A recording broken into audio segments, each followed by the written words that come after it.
இந்த கதை எங்கிருந்து தொடங்குதுன்னா பார்வதியோட முந்தைய பிறப்பான சதியோட தியாகத்திலிருந்து. சரி.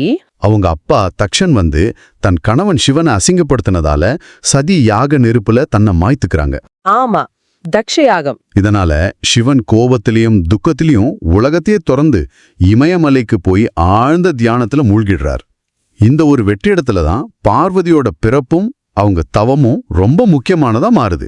சரி, அப்போ சதியின் மறுபிறப்பா இமயமலை அரசன் ஹிமவானுக்கும் மீனாவதிக்கும் மகளா பார்வதி பிறக்கிறாங்க. ஆமா, சின்ன வயசுல இருந்தே சிவன் மேல ஒரு தீவிரமான பக்தி, அவரே கணவனா அடையணுங்கிறது தான் அவங்க வாழ்க்கையோட ஒரே குறிக்கோளா இருக்கு. கரெக்ட். ஆனா தியானத்துல இருக்கிற சிவனை அடையிறது அவ்வளவு சுலபம் இல்லைன்னு அவங்களுக்கு தெரியுது. நிச்சயமா. அதனாலதான் அவங்க ஒரு கடுமையான தவத்தை மேற்கொள்ள முடிவெடுக்கிறாங்க.